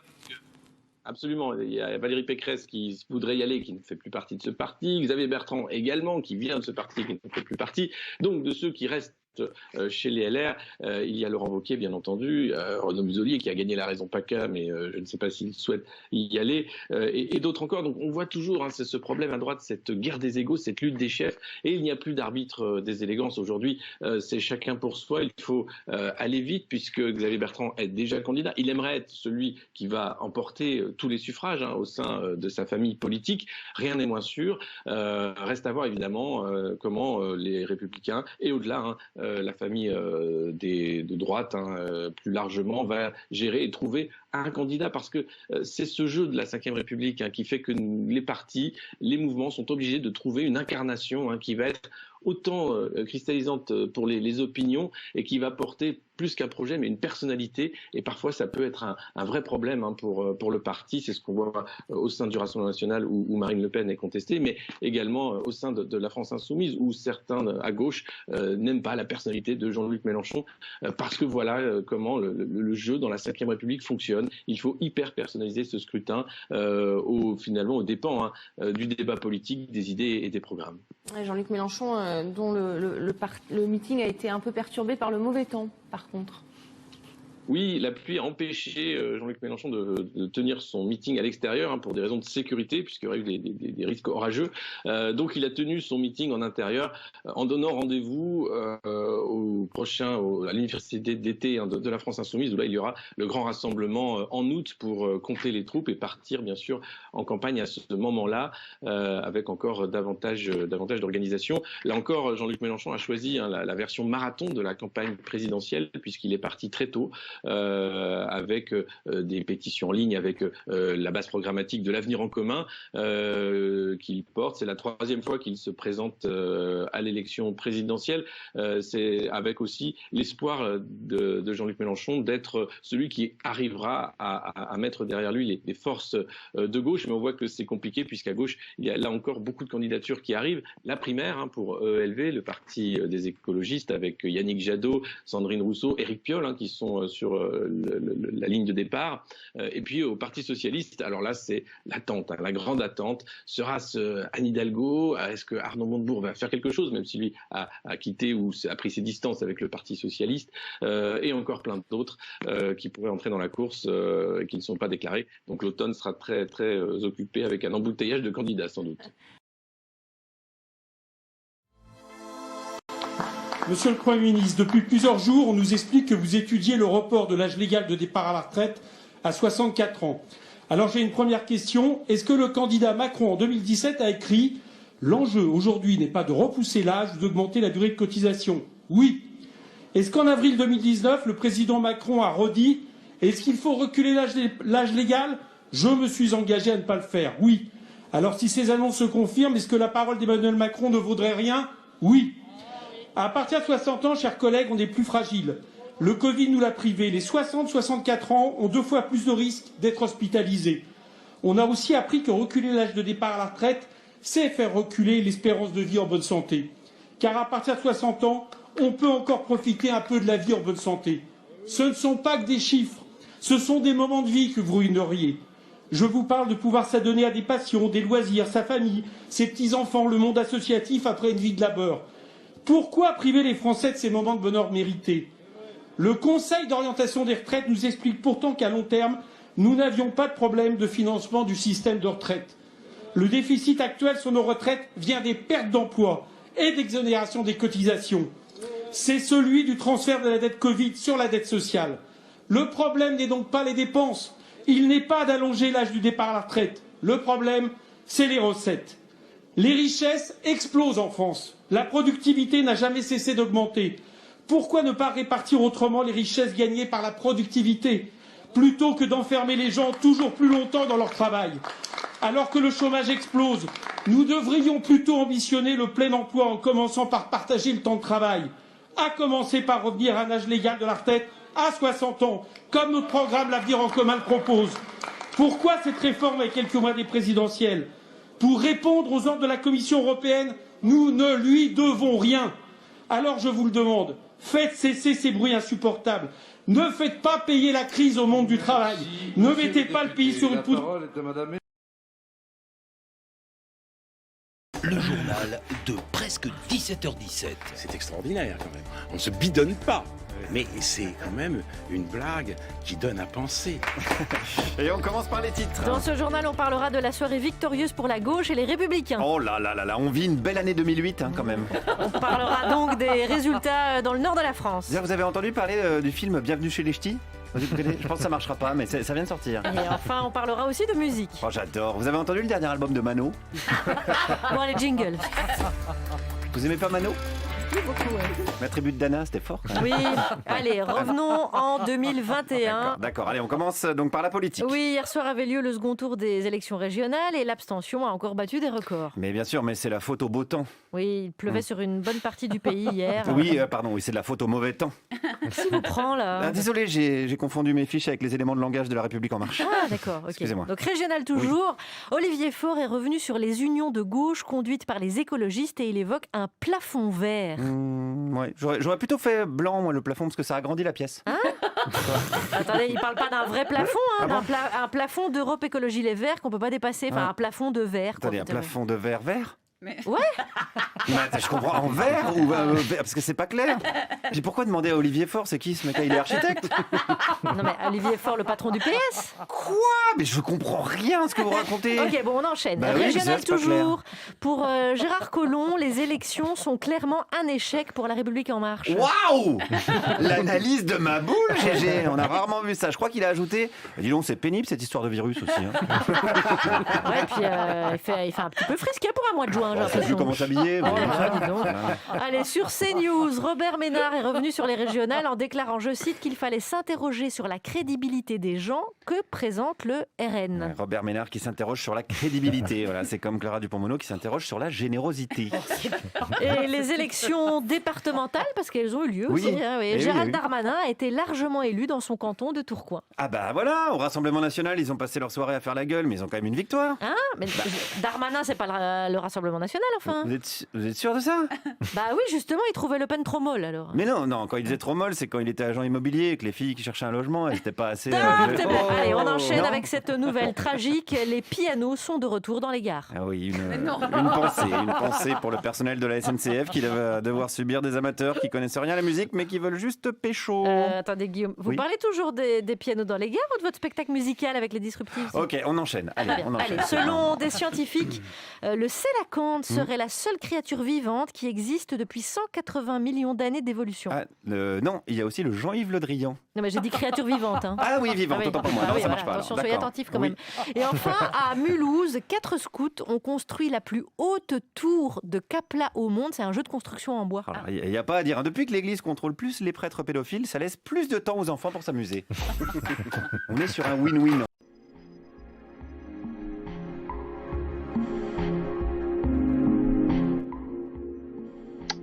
Ainsi se termine cette nouvelle édition du CAC 67. Je vous donne rendez-vous samedi prochain, même heure, même endroit. En attendant, portez-vous bien. À plus!